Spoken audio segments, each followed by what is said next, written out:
All right, we're live. I'm going to see how this goes, doing another live stream while working on thumbnails and roughs for Not Death But Love, the strange supernatural story of Elizabeth Barrett Browning. And it's a graphic novel. It'll be interesting. Right now, this morning, we started roughs for page... Let me double check what page we started roughs for this morning. Hold on. Okay, for page 11. And I finished those up on Gary Hodges' stream, which you guys can check out on Gary's channel. And then I also managed to finish roughs for page 12, which was pretty cool. We're joined by Jake too. Jake, how's it going, buddy?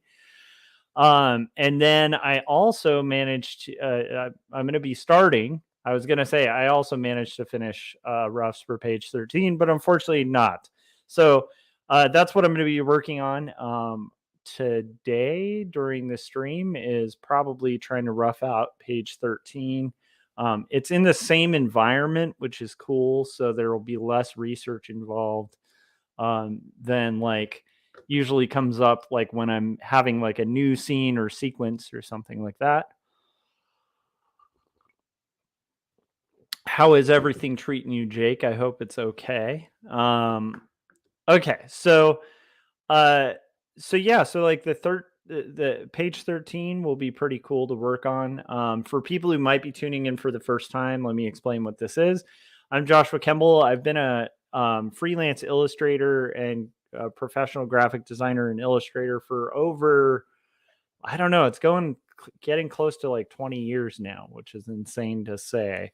I think I'm at like year maybe 18 or something. And I feel like I've been saying like 15 years for so long. But it's over 15 years now. I've been a professional art director for about 8, and when I'm not art directing or doing illustrations or just hanging out with my family and all that fun stuff, I am working on graphic novels. Graphic novels like 2 Stories, which is available on, you can order on Amazon. There's links to my books in the description below. I'll probably be showing trailers for the two graphic novels I have completed that are available. And then there's Jacob's Apartment, which is another graphic novel that I have coming out in June. That's a book in the vein of like Eternal Sunshine for the Spotless Mind or Ghost World, that talks about the kinds of questions that can shake even the strongest of faith. And I'll be showing trailers for both probably during the stream. But in the meantime, I'm going to be working on comics. So let's get to the mainstream and show art instead of just looking at my visage. Visage, I think, is I don't know. All right, let's get into it. So here, my face. That's what I'm trying to say. My face. Okay, so so right here is the typical layout. So on the left is where I'll be doing the rough. Right below me is the script. So this is the section of script that I'm going to be trying to work on. And I'll show you guys the thumbnails that are the roughs that I finished. I keep making the mistake of calling roughs thumbnails. And then I remember a few people getting really confused. During my streams where they're like, wait, that's a thumbnail? Like, and I'm like, no, I do a thumbnail real quick before doing these roughs. So these are roughs. Anyhow, needless to say, let me pull them up. So here's page 11. So basically it's like, the maid Wilson goes to Mr. Browning and says, Mr. Browning, out through the kitchen. And Elizabeth is in the background. Mr. Browning Robert is leaving and basically pointing at the food that's been sitting untouched on this little table here. And Paul Pate also joining. So Paul said, hey, Josh, how's it going, Paul? What are you working on? How are you doing, buddy? Jake said he's currently illustrating a nude. Nice. Not a bad thing. And then let's see. So panel 3 is Elizabeth smiling. Panel 4 on this is like her kind of calling the maid Wilson, and Wilson grabs the food tray, picks it up, and puts it down, and the dog starts eating the food. My terrible rough of a dog there. And then we've got page 12, where I think I flipped the viewpoint, so we're crossing the line of action, which hopefully will indicate to people that it's much later in the day. We see the clock, which is pointing to like I think, oh my gosh, what was the clock supposed to be pointing to? I might have to correct the time on that. I think it was supposed to be pointing to a different time. Clock's hands point to almost 9. Is that almost 9, or did I put the wrong time? I put the wrong time. This is one of the problems with like when you do roughs when you're talking to people on stream. So I made that mistake. We'll go ahead and correct that real quick, guys. I thought I was all awesome for getting thumbnails and roughs done, but no, it should be to almost 9. Okay, there we go. Boom. And we're going to have it like, if it's almost 9, it's going to be like the other hand would be up here. So we'll correct those hands and stuff later on. But at least I could have the right time. Okay, so that's supposed to be almost 9. And then basically there's a knock at the door. Elizabeth is like, oh no. And she picks up her book that is sitting by her side here. She picks up the book and says yes. And her dog is sleeping, by the way. And then here her dog is awake. Huh? And that's where we're at. So now we're on page 13. And I'll read the section of script that we're doing as we're working it out. Paul said, I was working on some animation, but now I'm working on a nude. Thanks, Jake. Awesome. So we got everybody drawing nudes. I guess I'll have to draw a nude. I'm just kidding.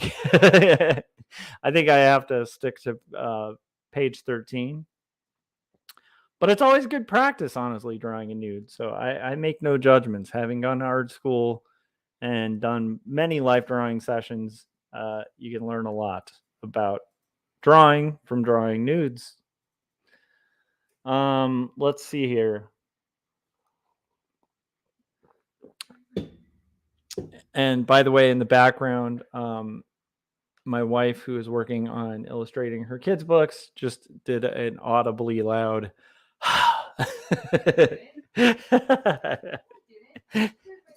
oh, it was just her clearing her throat. Okay. She's like, I'm not a prude. I've drawn nudes. Okay, cool. Yeah, that's true. Actually, honestly, I know better because my wife and I when we first started dating, we were in art school together drawing nudes. So there we go. All right. What's up?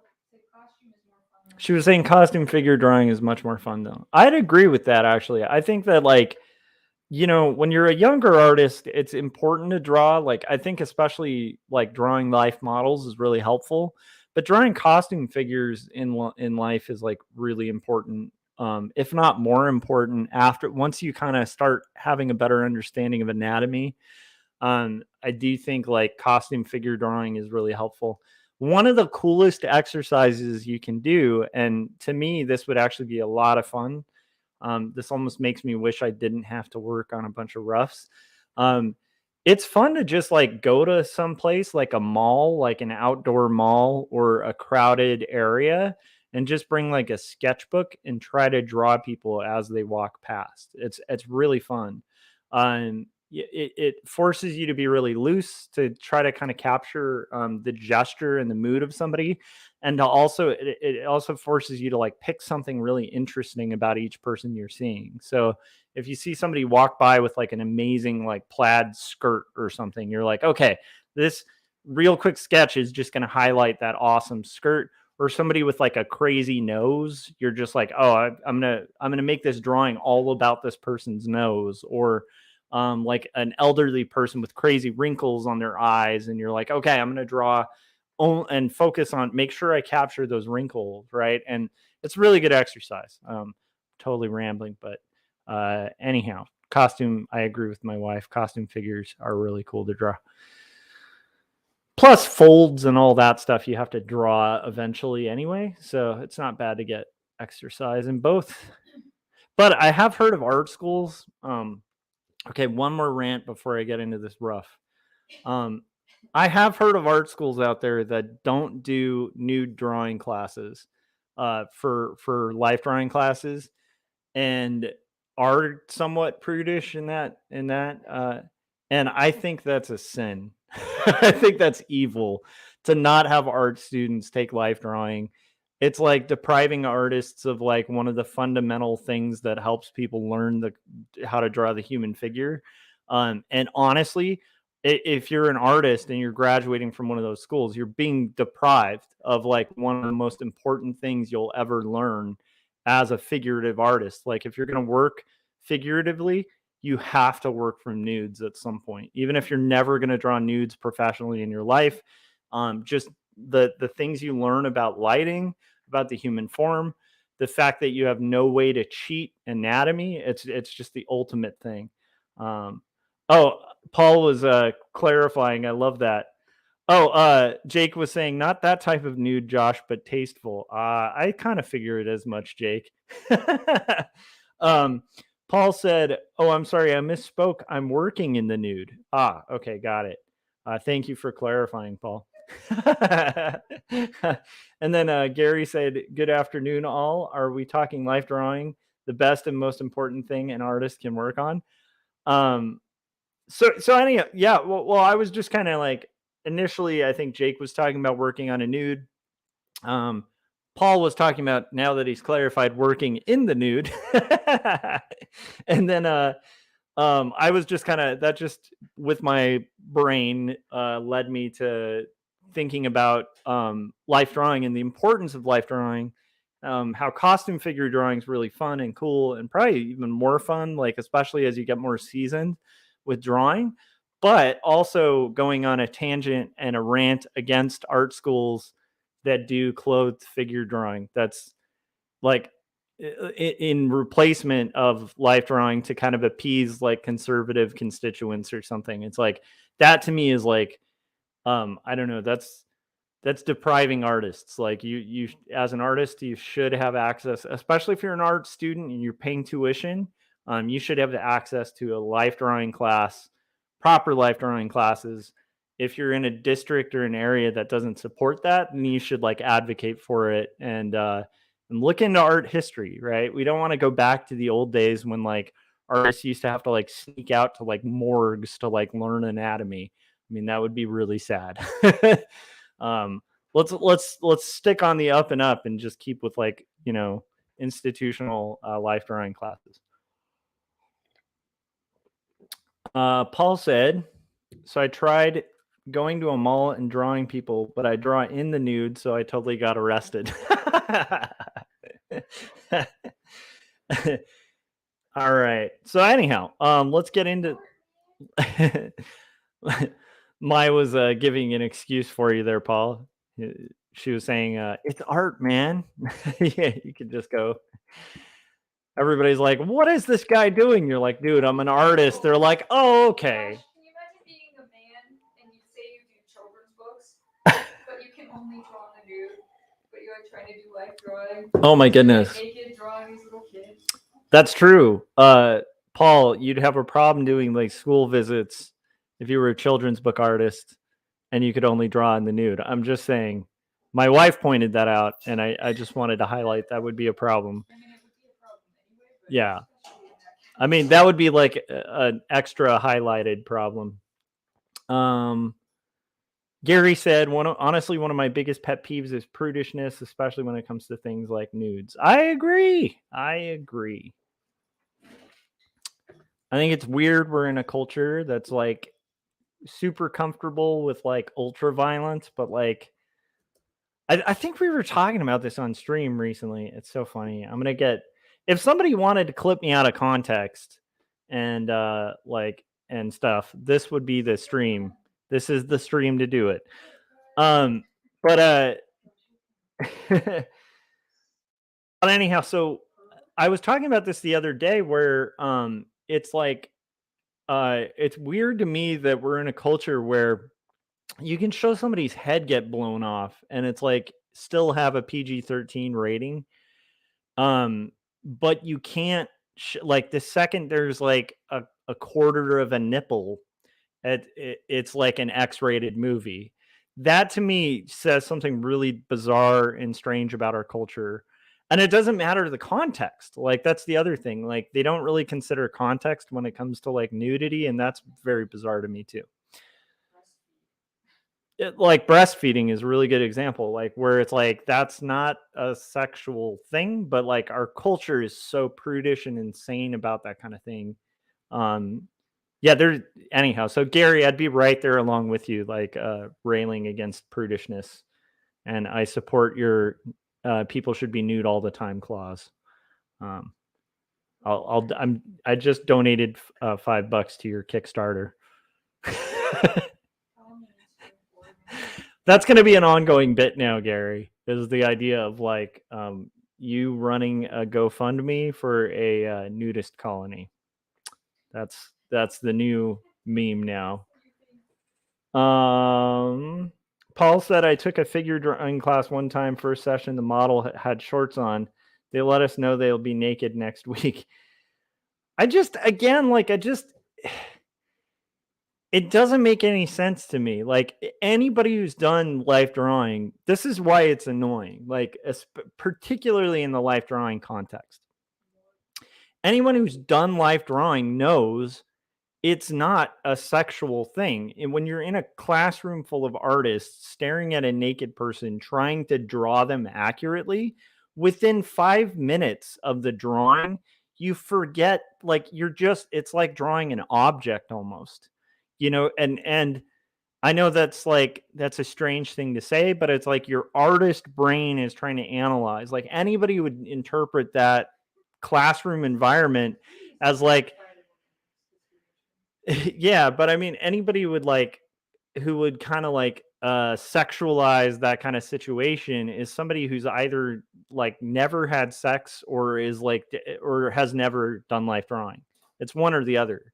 I don't know. So, yeah. Anyhow, let's see here. Jake said I love being in Europe. I can get all the nude. Oh my goodness, this is getting so crazy. All the nude and all the violence. Well, I actually would say like the European take on nudity is much more mature and a lot smarter. I've read like French comics that I think are really cool where it's um like with a lot of French comics that I've read, um they tend to treat violence with like a sanctity in a weird way because it's like a human life. So if there's like death, it's like treated with a little more reverence than like um US comics where people just blow people away all the time. um and don't get me wrong, they have violent movies and stuff like that, but like they treat violence with a little bit more trepidation than we do, and they treat nudity with a little more openness. And I don't know, I mean, again, like I'm not like advocating everybody, I'm not going to go where Gary's going here and advocate for just everyone to be nude all the time, but but but you know what I mean. It's like I think there's like a balance, and I do think it's kind of weird that we live in a culture like that. Okay, now that I've rambled about um the importance of life drawing classes and why prudes who censor life drawing classes are going to kill the artists. I'm just saying, last thing on it. I was about to wrap it up so I could get on my roughs. But the last thing about it is if you are a college, right, and you have non-life drawing classes, like they're like clothed life drawing classes, you're going to output artists that are so have so much of a deficit that they won't be competitive with other figurative artists. That's how bad that is as a problem. I'm just saying. So, like, I mean, like, yeah, like you can't the lessons you learn in a life drawing class about anatomy and the human form and foreshortening and all of that, like, are not something you can just replicate. And people can't replicate online by doing like online courses, because again, then you're dealing with a scenario where you're already flattening a form, which isn't giving you that artistic knowledge of like taking something in 3 dimensions right in front of you and having to convert it to flat and having to have a real understanding of it. To draw something in life, you have to really understand it.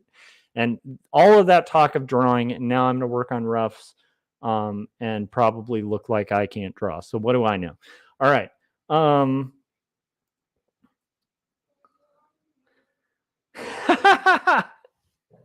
Gary said, not everyone is really ready for my extreme positions.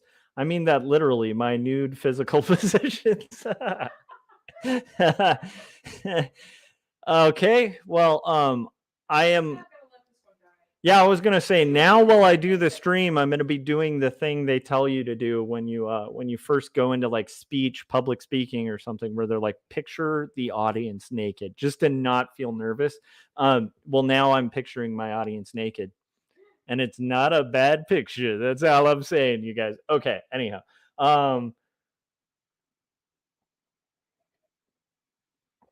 Let's get this going. All right, let's get working. Top of the morning. Top of the morning to you all.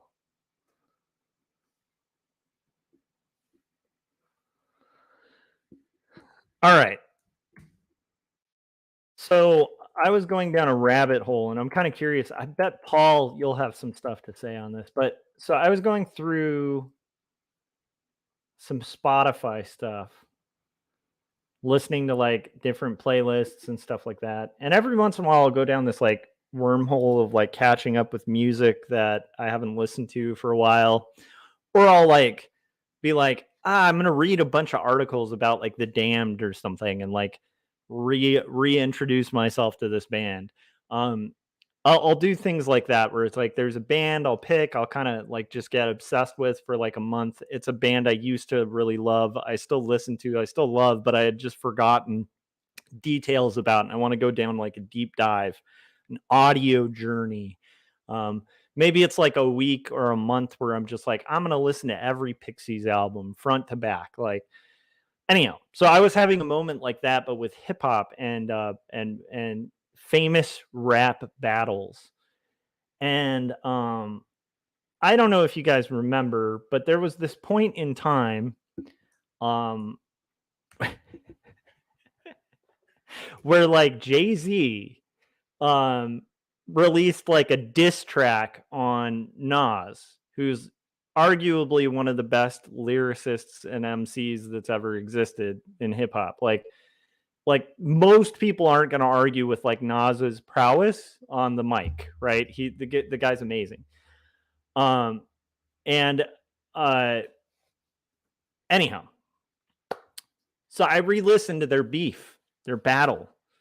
They had like a beef. So Jay-Z releases this diss track, and then Nas drops this track called Ether that just it was like dropping, just I don't know. It's like if I was out here online like talking crap about like one of the legends of comics, and I was just like, yeah, this guy sucks and stuff like that, and I drew like a page that was kind of making fun of them, and then they just like drop just like this page that has, you know, like a 3/4 view of like a city with like 50 people in it, and it's perfectly drawn, and like crazy foreshortened panels and all these complicated things. And they were just kind of like, yeah, well, there's what I think, right? That's what the equivalent of Ether by Nas was. And I was reintroducing myself to that this morning, and I have no idea why that came to mind.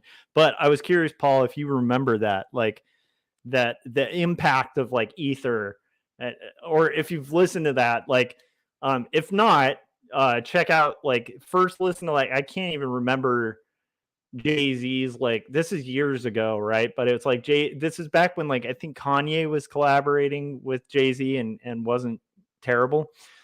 Um and so like the track is really cool and interesting, and it was doing this weird stuff that only Kanye could do at the time. But But it was like his whole argument was kind of like you're old, outdated. I'm like the new style and that kind of thing. And yeah, Ether by Nas. Just anyhow, I was reminded of how like good that was. I was going through like a whole like listening to different hip hop feuds and stuff, but I had forgotten about Ether and how much that yeah, Nas just murdered him. I don't know. I don't know what your take is on it, Paul, but I feel like Nas just put him in his place. Like he was. Anyhow, I mean, this is a year old beef, but I'm just saying. Paul said not everybody should be nude, just the beauties. Just kidding. My goodness, Paul. Jake said, I've been listening to Remain in Light for about a week and I can't get enough of it. And then Paul said, the Jay-Z versus Naz beef. Yeah. I was listening to a lot of like the different hip hop beefs, but that one to me was like a lot of the beefs in hip hop like are sort of arguable. Most of them aren't really, but some of them have like at least some room where you could make an argument for the other side.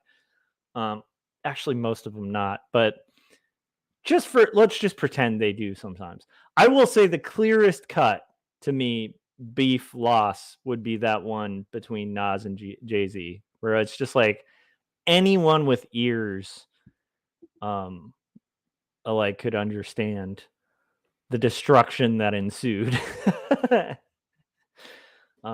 When Nas just ripped a new one. Like it was great. Anyhow, okay. Now let's get into this roughness. Okay. The door opens and Mr. Moulton Barrett pokes his head in. Man, now I'm curious if I have Mr. Moulton Barrett or if we're going to have to dig back. Yeah, I think Moulton Barrett is like the family name or something. Yes. Either it's a last name or maybe Mr. Barrett is a bird.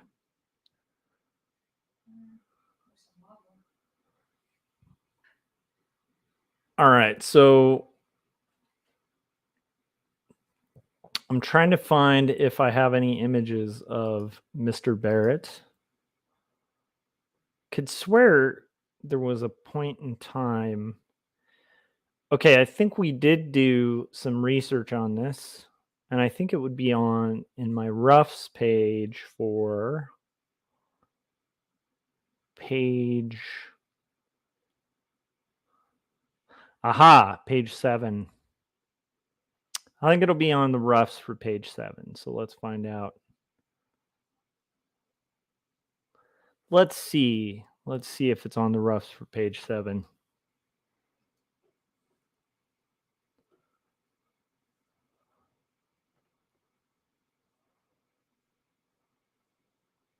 Okay, there was that one. Was that really it for Mr. I could have sworn I had an image of him.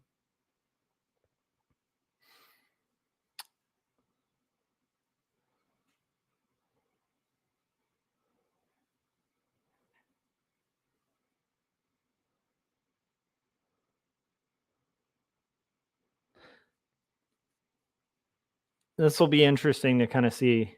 Yes, there it is. Okay. Haha, I knew it. Okay. We had these 3 images that we were going to work from. The middle is one that was, I think, my sister who wrote this sent to me. And then the other 2 were just kind of ideas of directions to go because the image isn't super clear.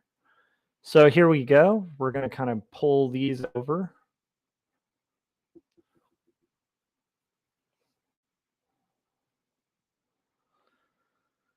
Paul said, I wasn't following Nas or Jay-Z back then. Kanye is a musical genius. Back in the early 2000s, his R&B production credits are deep. Well, here's the thing. Like, I cannot stand modern Kanye. I'll get a lot of crap from people who are hip-hop heads who are, like, all about Kanye. I feel like, what was it? Like, My Dark Twisted Fantasy. I think that was, like, the last great Kanye thing. Beautiful Dark Twisted Fantasy. That was probably the last great one. But I will say, as a producer, like in that era, it, I think he was unmatchable. Like he was just doing crazy things, like just things that people are still ripping off today. But with sampling and kind of like time signatures and like jazzy, just I don't know, just like an unmatchable producer. I'd put him up there with like Premier, because I think Premier's probably the best hip hop DJ. Maybe not, but pretty far up there.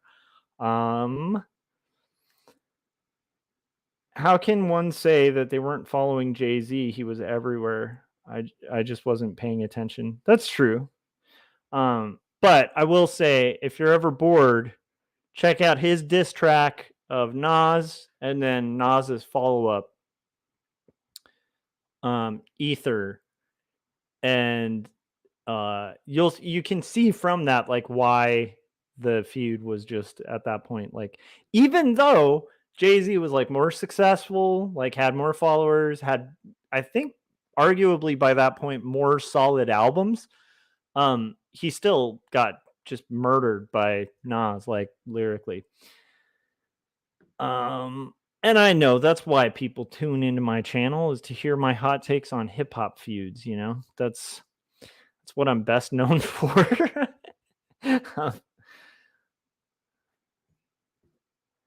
Yeah, Jake was pointing out Kanye produced a lot of Rockefeller back then. Crazy work ethic, and something that any cartoonist should aspire towards. Yeah, for sure.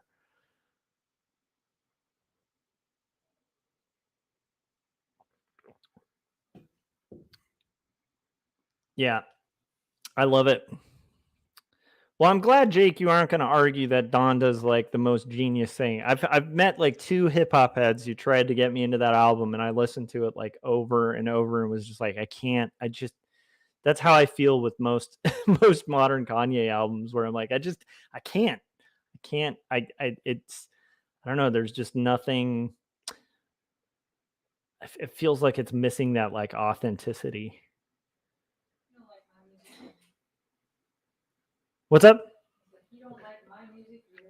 That's true. My wife kind of pointed out I'm not really a big fan of her music either. So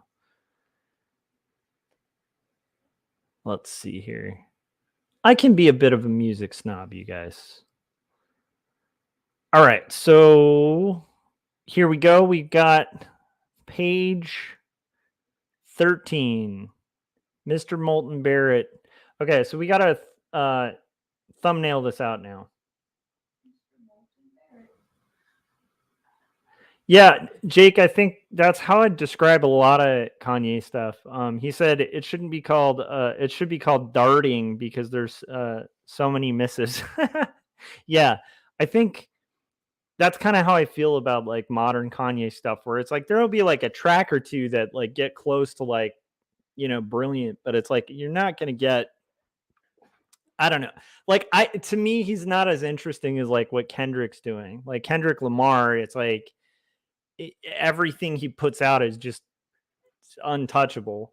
Whereas I feel like if there's anybody in modern hip hop who's like where Kanye was for a little bit, where Jay-Z kind of came close to a little bit, where Nas was definitely at for like 2 albums. I feel like Kendrick Lamar's the guy doing that now, who's just like doing stuff that is new and full of like passion and crazy styles that haven't been tried, and like anyhow, whatever. Back to this. Mr. Molten is going to poke his head.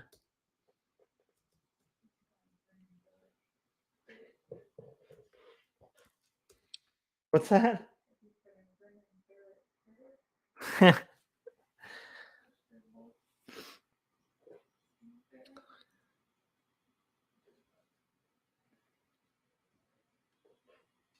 Ichthy5 said, "What is up, Total Excellence?"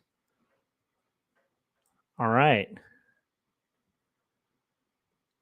We were just in a long rant. I was in a conversation about recommending people check out Ether if they haven't uh tuned into like the age old, very old, outdated at this point beef between Jay-Z and Nas, that they should check out the beef that led to Ether, which was, to me, I think, kind of a really good example in hip hop of just an MC completely dismantling and dismembering his opponent.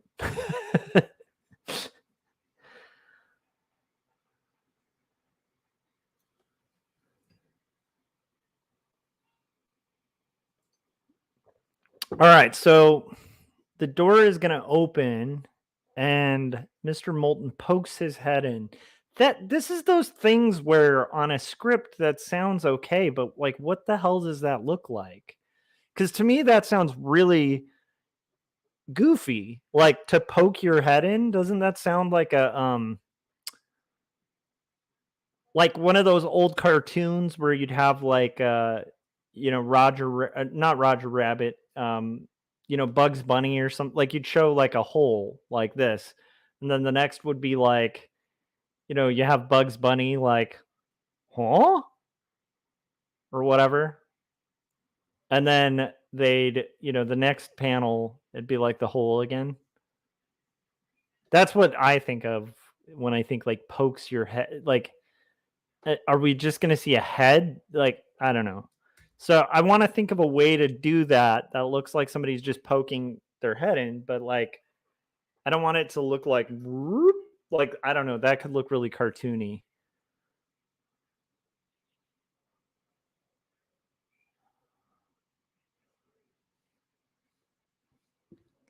But I do think the door opening, do we want it to be an overhead shot? It's going to be interesting to kind of see how we can do that.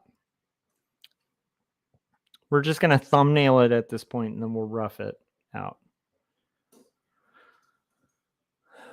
The door.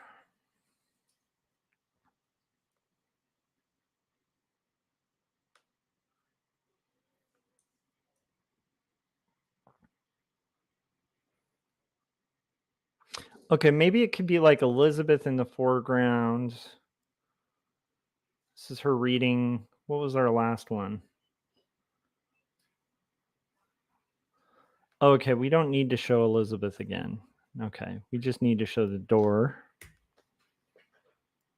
Are we going to do like an overhead shot?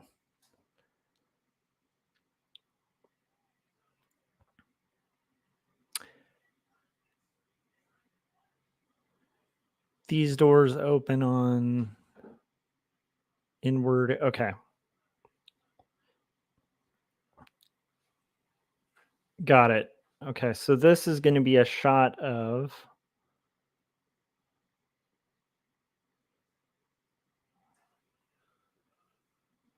I don't need to see what he looks like yet. I know he's going to be kind of an older gentleman. And I also need to look at my old page and see, did I have him wearing a hat? I think I might have.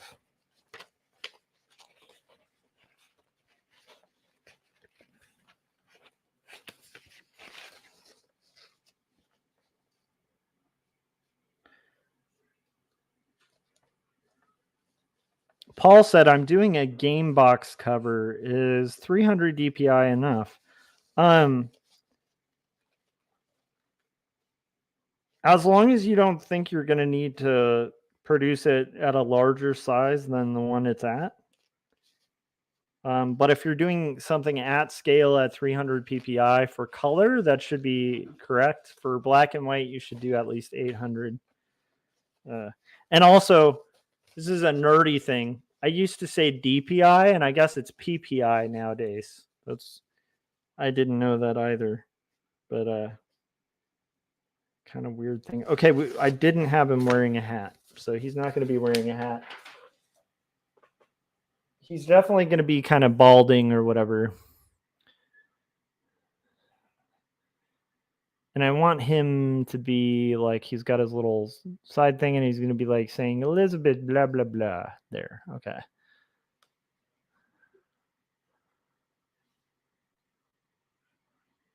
And maybe it can be more subtle, like, so it's not quite.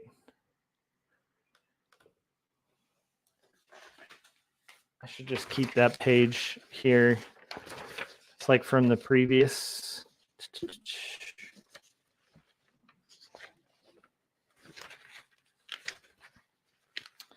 What's the game box for? That sounds like a fun project. Okay, vest, outfit. Okay, cool. Okay. So he's got a 3-piece suit. Probably going to be a lower jacket, but he's a big dude. Okay. So Elizabeth, are you all right? Okay, that's going to be that. These are thumbs, not roughs yet.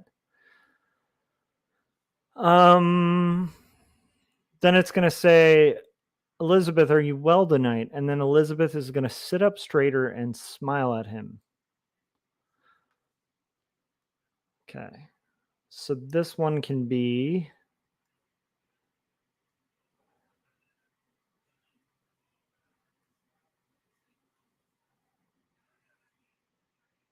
So maybe this one will be the reverse shot.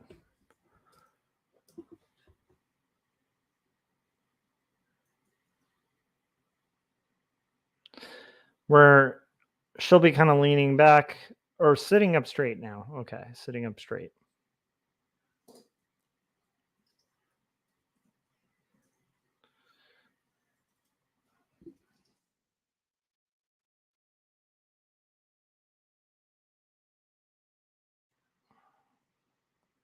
Okay.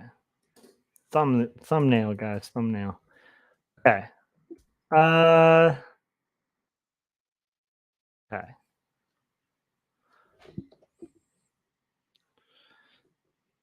Now her dad's gonna come stand beside this sofa.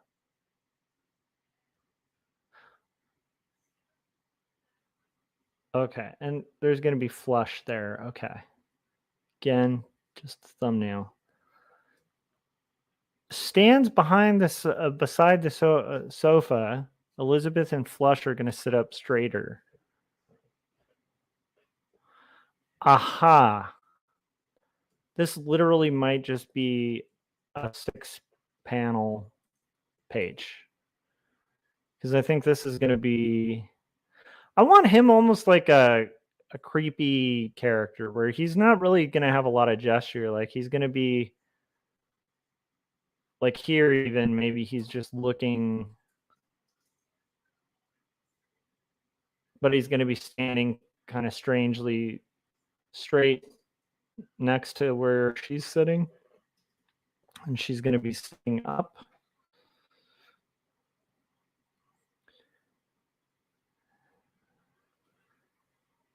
And this is going to be him saying his piece about what Wilson said. This is going to be her like, huh? Okay. She's sitting up totally straight now. We'll have it kind of cut here. And then it's going to have the dog kind of sitting up too. Straight. So we'll do that as that one. Thumbnails, we'll get into roughs in a second. I think a 6-panel grid will make the most sense for this page. Okay. Then it's going to say, Elizabeth stifles a secret grin.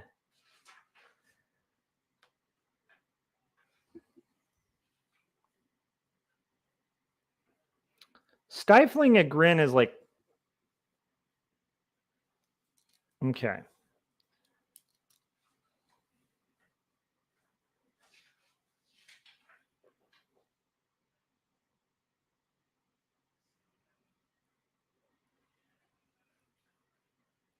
whatever, this again, thumbnail.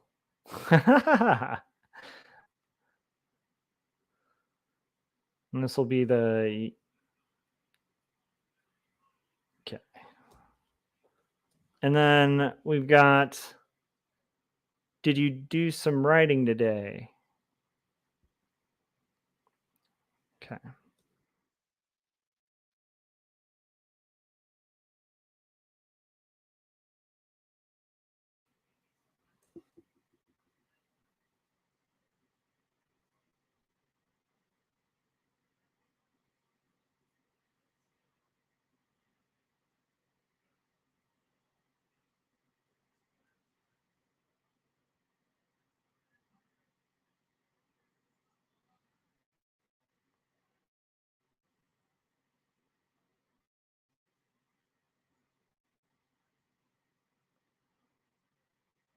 It's the chase too will be there. So this is going to be him saying, like, did you do some writing? And I want this to almost be like a stiff interaction. Like, you know, she's not close to her father. He's a little domineering. He's kind of a terrible human being, honestly. I don't say that a lot about a lot of people. It's like historically, like the dude was like a slave owner. He's just like not a good guy. Um,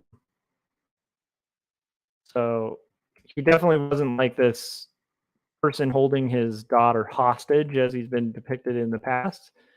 But he was definitely the type of person that was gonna like disown his daughter for like marrying below her station, and also, yeah, I mean, a completely unempathetic person, um, who pretty much like I think put profit over humanity, and it's good. Honestly, historically, it's pretty good that Elizabeth got out of that situation.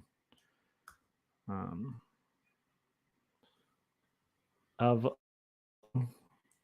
in that environment. Okay, now we'll get into it, but that's my thumb. So there's my thumbnail. We've got our thumbnail worked out.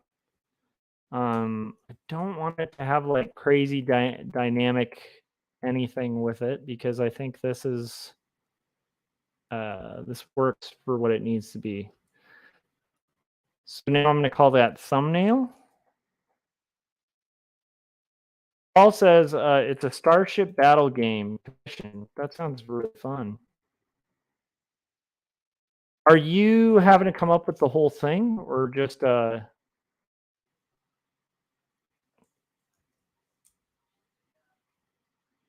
because sometimes doing board game stuff can be really fun. I used to work for an educational company. It was one of my first jobs out of college when I finished my undergrad degree, and it was like the funnest projects you could do were board games. Um, and you'd kind of ideate like an entire board game and create like all these different things, all the different elements and assets for it, from like the box to the board to the characters to like the game pieces and stuff.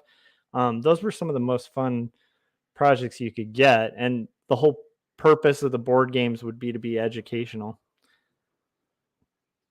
Oh, Paul said no, just a cover. That's still cool though. A Starship battle sounds pretty awesome to me. I want to illustrate a Starship battle.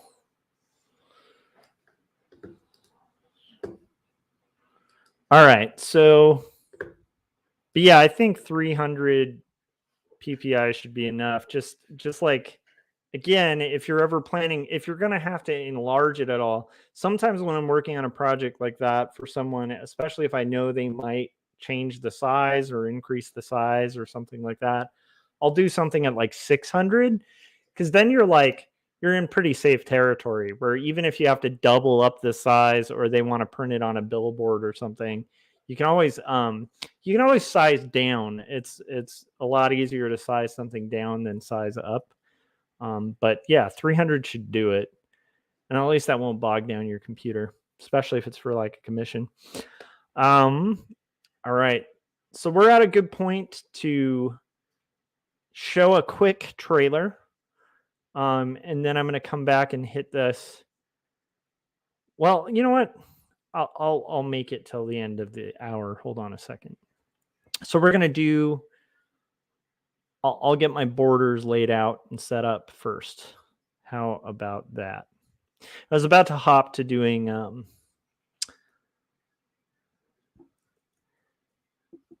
my break that I do at the hour, and that doesn't make sense. We can make more progress.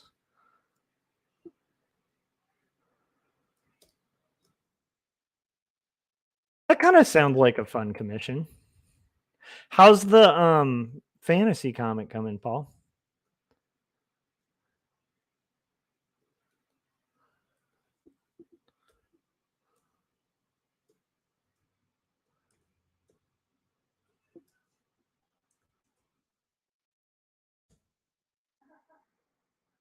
Paul was working on a really cool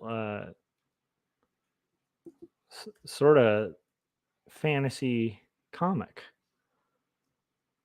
and it looked pretty awesome. Last I saw of it, looked pretty rad. Okay. These are just rough placeholders, but I like to have at least a semblance of what the final is going to look like.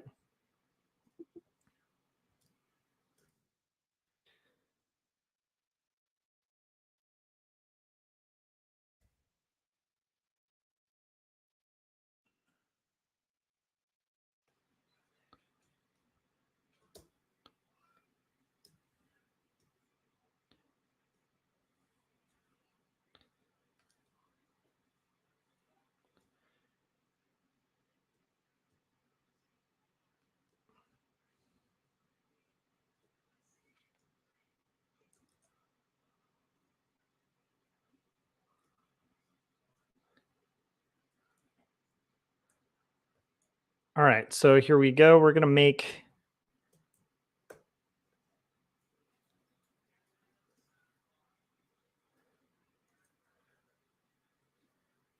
some of these make a little more sense.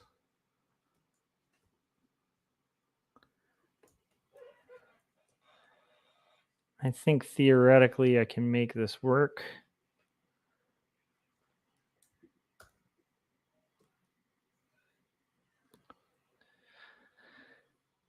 And I think this should be more correctly set up there too.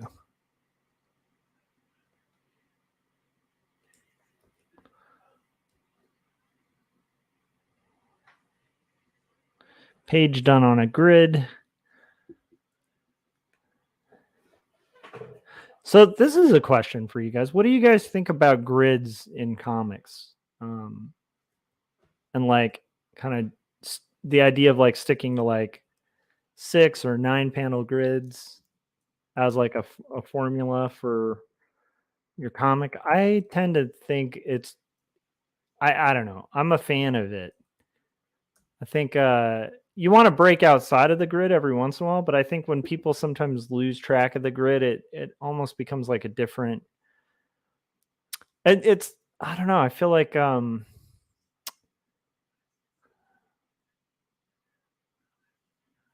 like there's something about the grid that works really well for storytelling in comics. And I think breaking outside of it's a good practice, but I think you need that. At least I need that for storytelling. I think I need that consistent.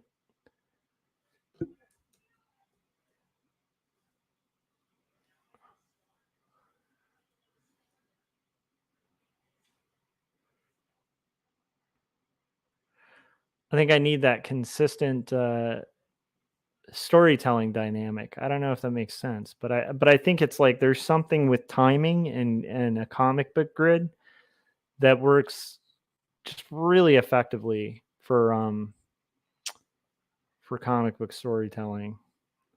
Not that, you know, that anybody kind of setting like arbitrary guides or rules for comics probably doesn't know what they're talking about, right? There at the end of the day, there's really no rules in art. but there are guidelines that are good to know. And then if you're going to break them, break them. But I kind of feel like with comics, like especially if you're going to take on something like a graphic novel, a good kind of structure that I've found, at least for me, having that internal structure of like okay, this is going to have a rough internal structure of a 9-panel grid, and then it can vary from there. It's always good. I don't know. I've found it to be very helpful when I'm taking on especially a large comic project. Okay, we got our grid laid out. We are set to go. And now I'm going to put my thumbnail there. So we got our thumbnail. Did I literally delete half the thumbnail?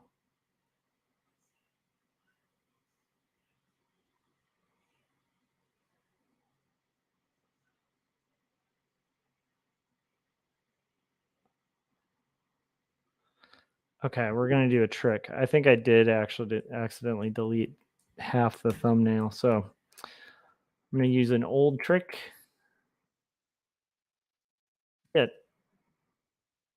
Back it up to where back when we had a full thumbnail. Pre-break. Hopefully we can back it up to there. Oh, you know what? I think we're okay. Okay, let's check this out.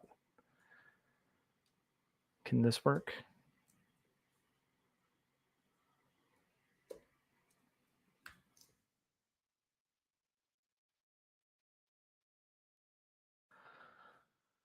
Oh no, now I'm kind of concerned.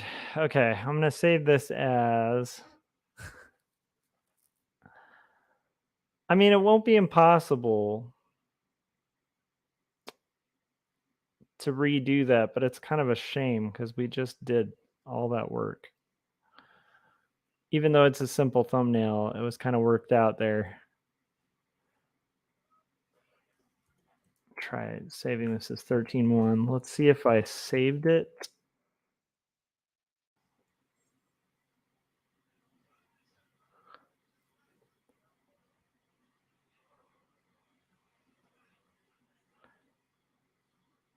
Oh yeah.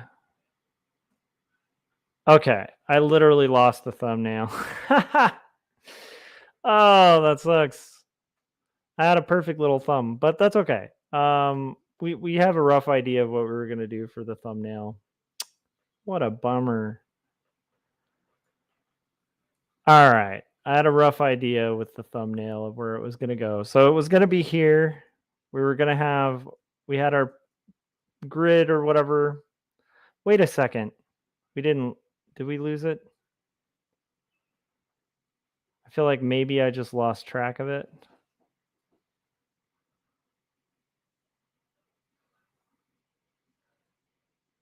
Maybe I'm just having wishful thinking here. These are all old thumbnails. Yep, we lost it. Okay. That is a weird thing that I did. Okay. Well, that's okay. So I'm going to redraw that thumbnail. That's very annoying. We were so close to done, you guys, and ready to do roughs. And then I went and lost my thumbnail. So, okay. At least I know exactly where the thumbnail will be. So it was basically going to be that. And then we're going to have here it was going to be him saying, "Did you do some writing?" And it was literally going to be just the exact same image. So it's him again, kind of here. He's sort of domineering over her. She was going to be here, sort of. So this is him saying, "Did you?" And this was literally going to be the same exact image. Luckily, I already kind of vaguely remember what that thumbnail was. Okay. So now we've got our thumbnail. We're gonna size it to be in here, here, and here. and we're going to work on it after I play you guys the trailer for Jacob's Apartment. So I have a book coming out. Paul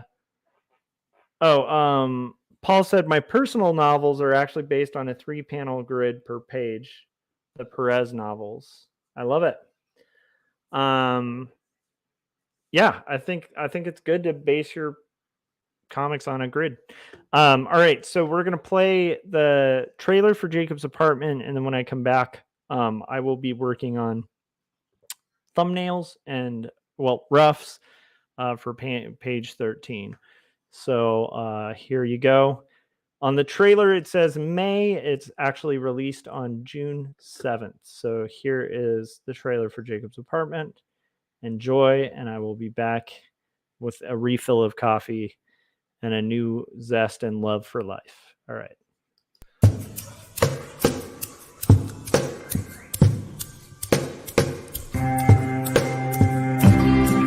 Speak clearly, it seems that only in dreams can we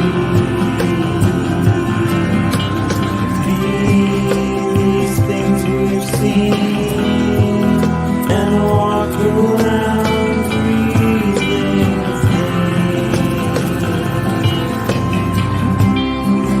I don't know the part to play in this heart of mine.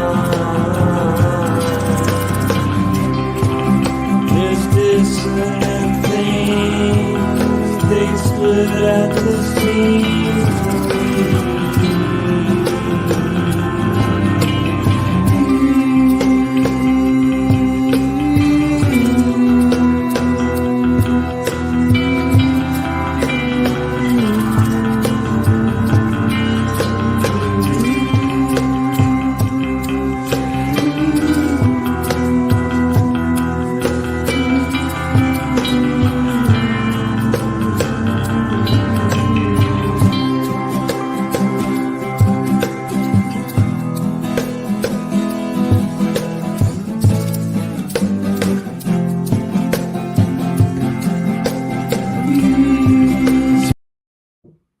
All right, so that book comes out June 7th. If you guys are in the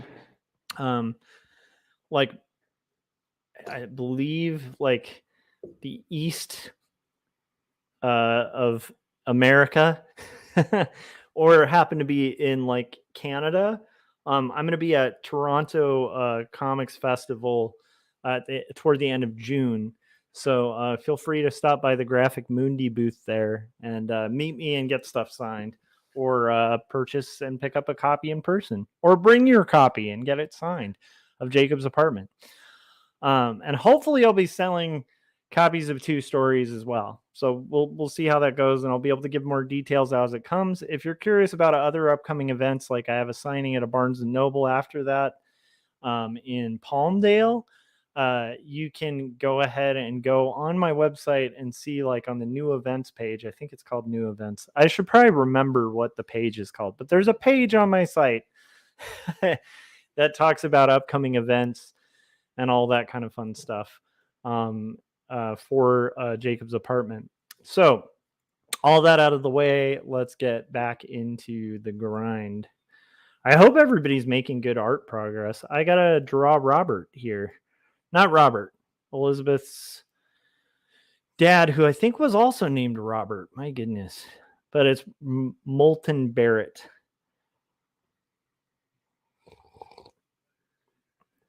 All right, Mr. Moulton Barrett. We had those references that we pulled in here. My goodness. Okay, it wasn't that he had the name Robert. It's that he has the name, the same name as her brother who died. So it's Edward. So he apparently named his child after himself. So I kind of like. This looked a lot like, I don't know, that looked correct to me back when we were doing research for this. We don't need 50 Wimple. So that's going to be the creepy dad there. And we're going to get into the roughs.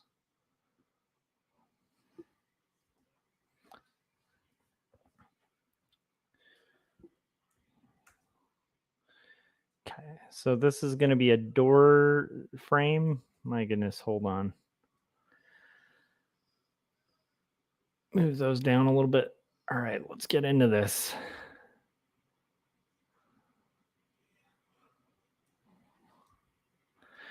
Okay, so I want him to be sort of peeking around the corner. He's going to be sort of looking with like faux concern.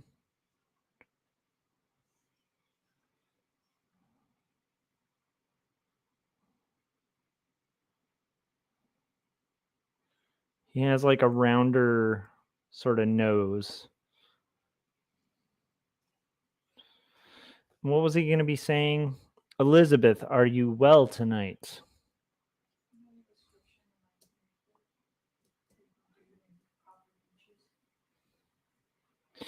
The creepy dude in what, Mai? Okay, I don't know what that is, actually. Oh, you know what? That's actually not super off. My wife was off mic saying from my description, she thinks of the creepy guy from the Copper Beaches episode of Sherlock Holmes. The Jeremy Brett series, which is actually a huge, going to wind up being a pretty huge influence on the aesthetic I'm going for this book. And that's not all that off.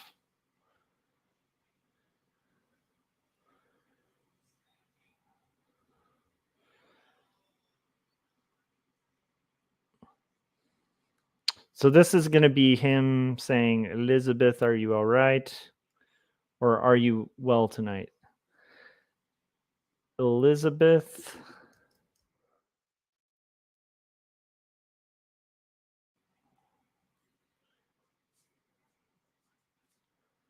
Are you well tonight?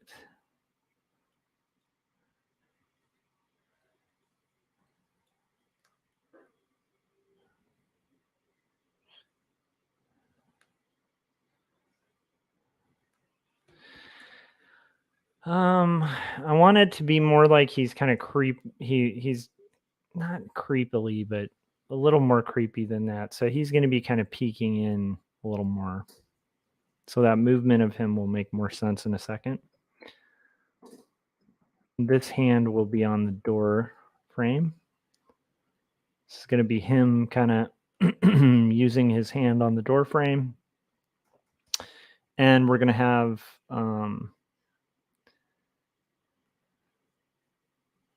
he's the type of dude who'd have like some cufflinks. You know what I'm saying?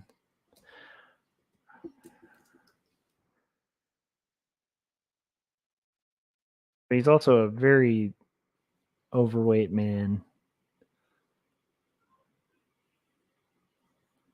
Might be me exaggerating a bit.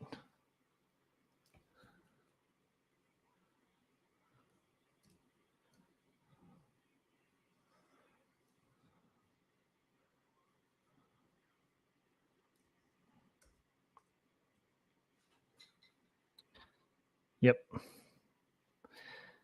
There we go.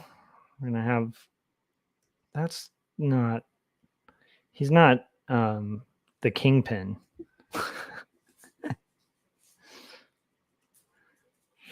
All right. There we go. Door open. This is going to be a door handle.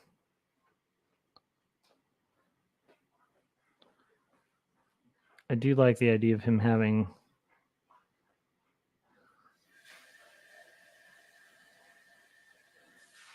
old Victorian doors.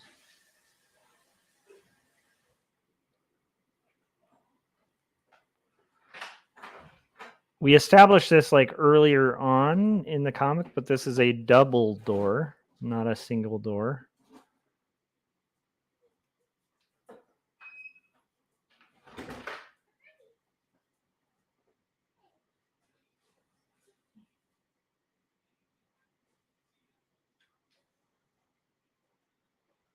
double door.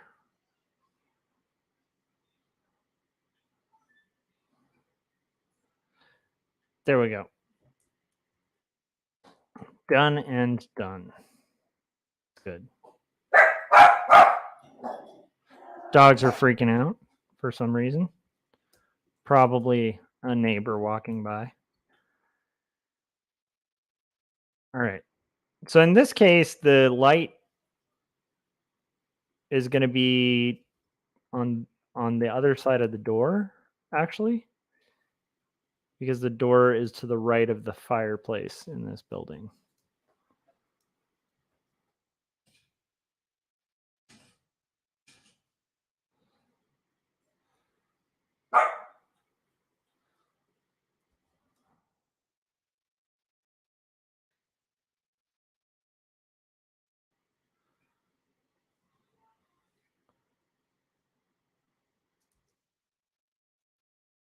Cool. Rough done.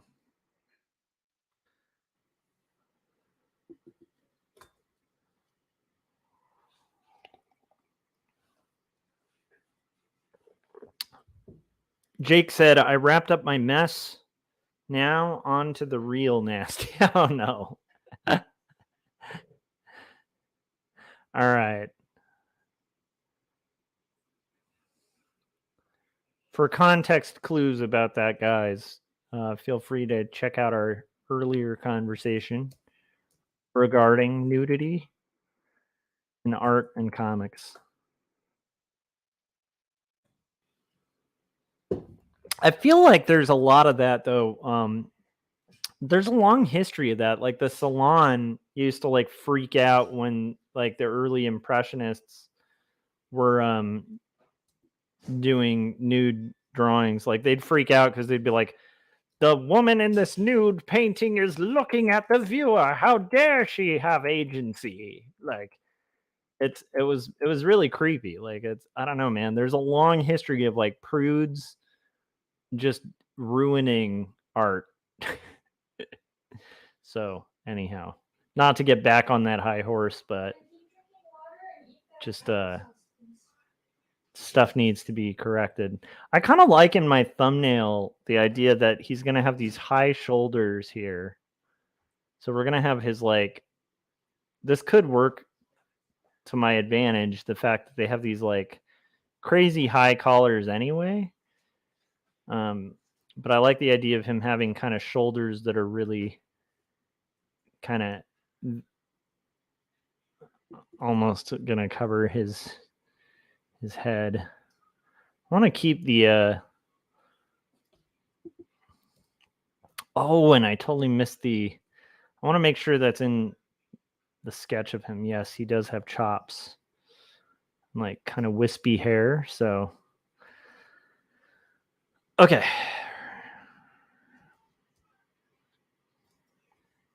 where's my thumbnail again? Okay, there it is. So I want this to kind of be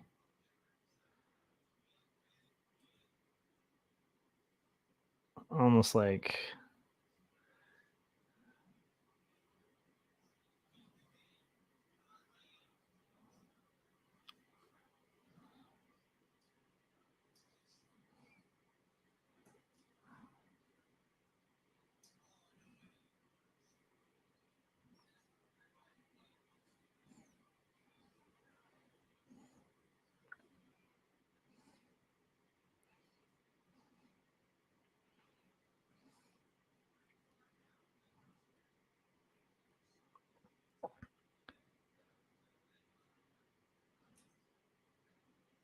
it seems like he has relatively big ears.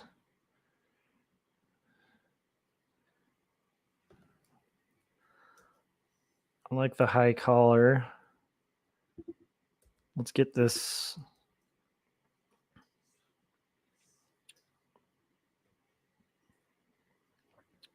There we go. And this is going to be her saying, yes, Papa, come in. Okay.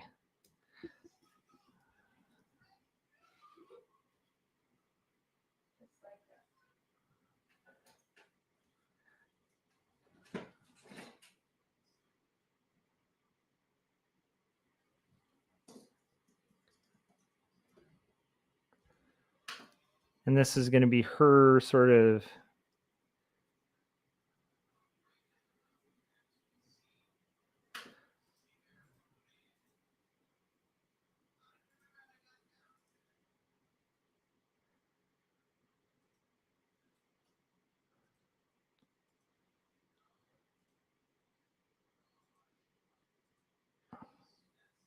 this is her sort of starting to get up.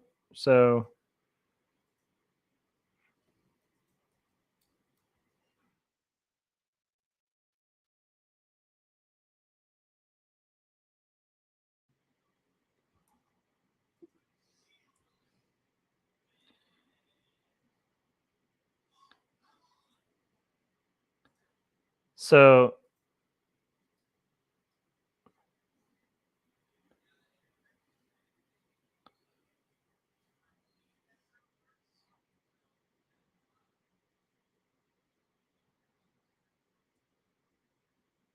no, okay. I think that actually works.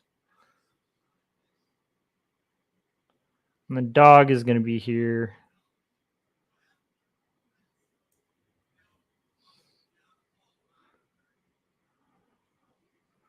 Roughs again, not a huge thing, but I think I've drawn her a little too large on this panel.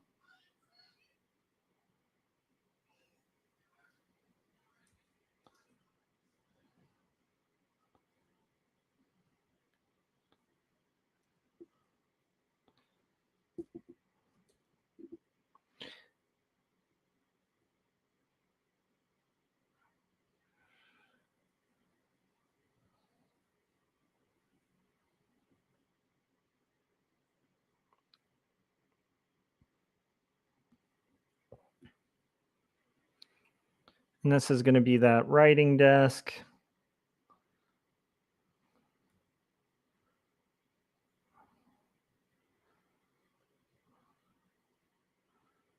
And what'll be back here? There's a portrait that hanging out, and the curtains will be closed now, right? Like they were open in the last few because Wilson, her maid, was doing a lookout to make sure that he wasn't in the in the area. Now that'll be different. So now the lighting's going to be on his left, and we're making some progress, guys.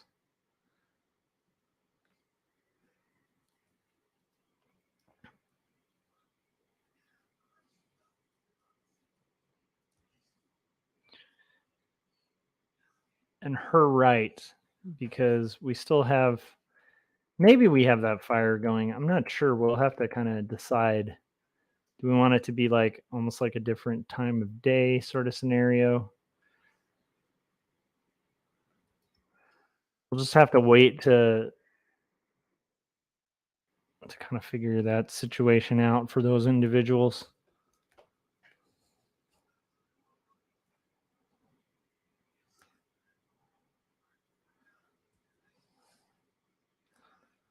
All right.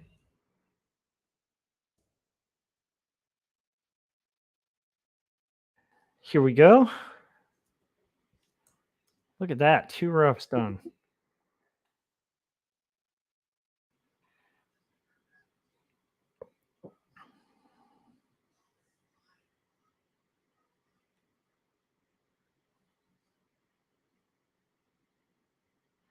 Very good progress so far. Okay.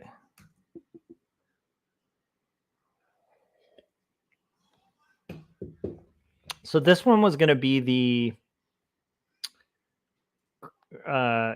close-up view where he's going to be saying, Wilson tells me you finished your supper. That's good. He's going to have like a dark, evil voice like that.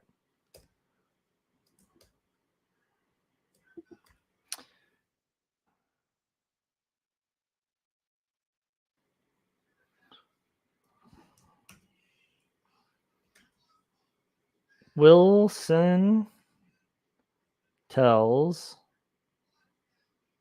me you finished your supper?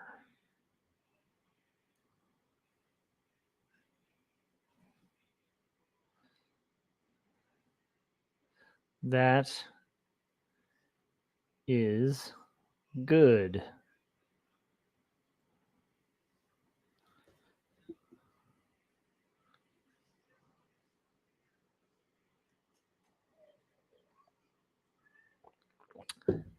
Did a rough of a space battle. Probably going to need 3 cure at least. I'm not sure what that is. What cure is.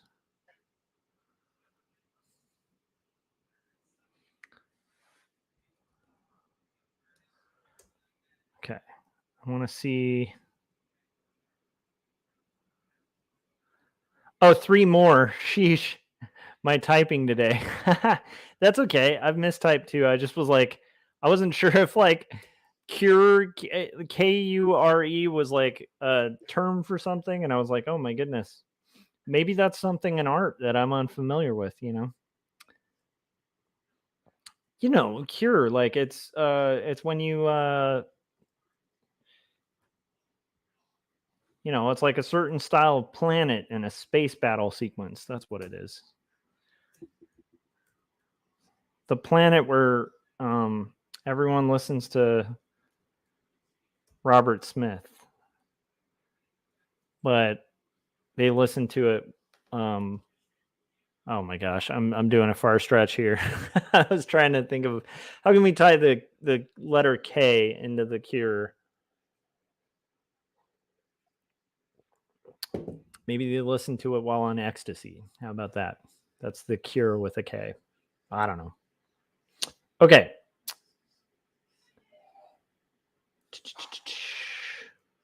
A planet listening to The Cure would be terrible, says Jake. I don't know. I don't know about that.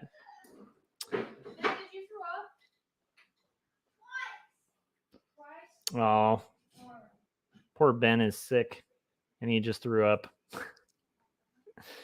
My poor boy.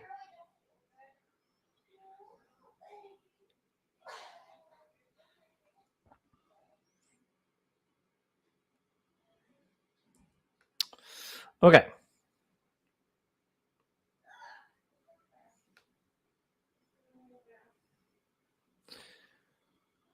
Jake said, yes, it would. Everyone would be staring down. That's true. That is actually true. Everybody would be really pretty sad.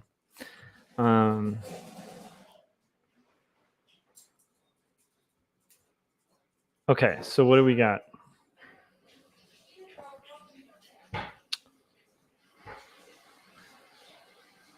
I'm going to put on,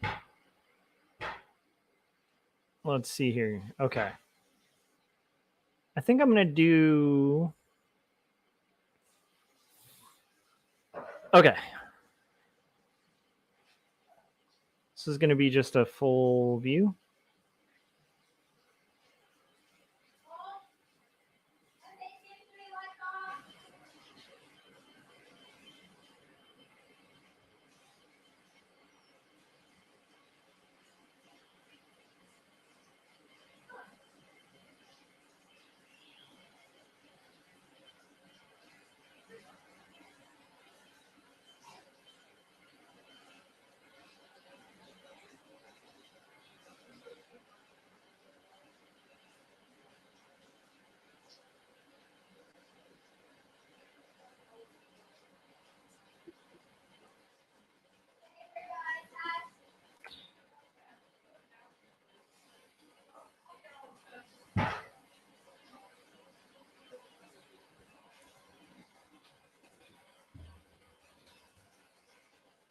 We have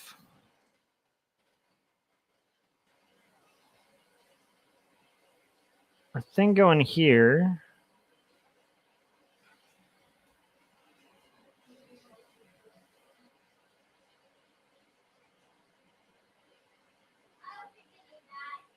This is going to be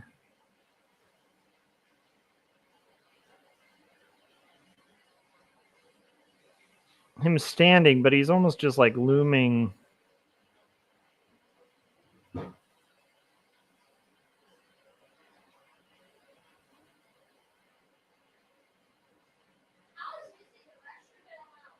Looming over her.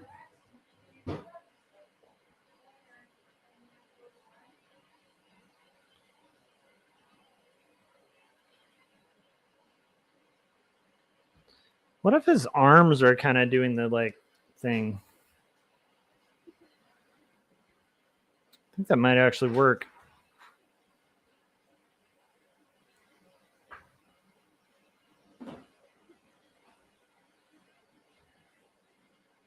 He's going to be doing the thing with his hands where they're like almost placed together.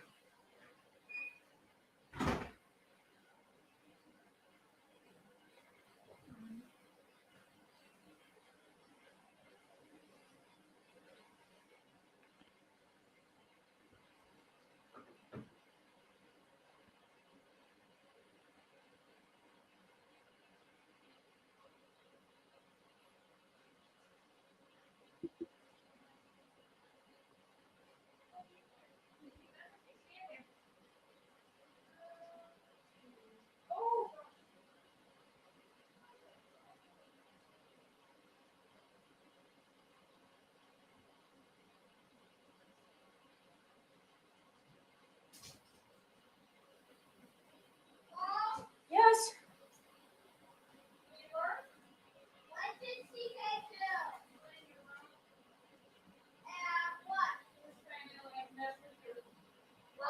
He was smelling all around in there trying to eat stuff.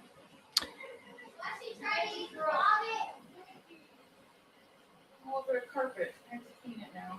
I'm not sure how to do it.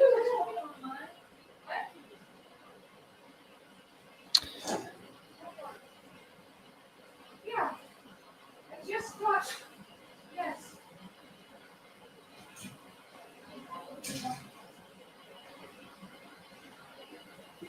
So I want the dog in this panel too. And then I think I might have to call it for this stream because we have my son's a little sick and he just got a little sick and barfed. So I'm gonna probably call this stream done, and then I'll come back on after we have all that catered to and taken care of. These are dad problems. Hopefully this, hopefully he feels better. Oh, never mind. My wife just told me she's got it, so not to worry. Okay. Just hard to actually keep streaming.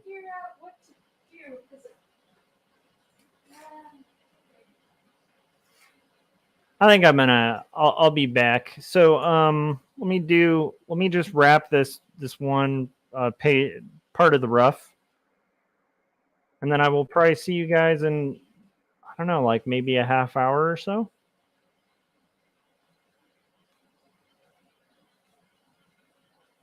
Because regardless, I have to do about 6 of these roughs today. Hell or high water. That didn't make any sense. That wouldn't be back there.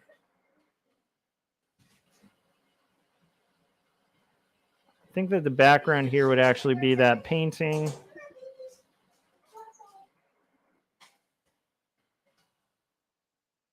And we're going to have that real quick.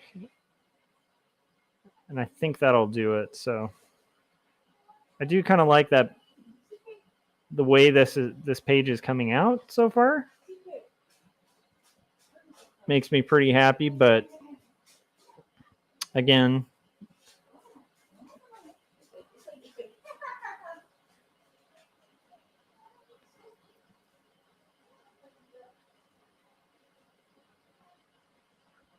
all right, so I'm gonna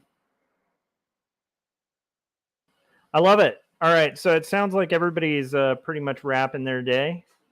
So that's cool. I'll see you guys hopefully on the next stream, and it'll probably be in about like 30 minutes or so. For now, I'm just going to go take care of that and see how I can help. And if you guys haven't yet, hit subscribe, hit the bell. Make sure you have hit the bell so that you can follow along whenever this is about to go live. Yeah, I hope you guys got a lot of art done during this stream, and I will see you guys on the next stream. Generally, my streams don't end because of that kind of thing, but obviously as a dad, it's like I gotta kind of head out.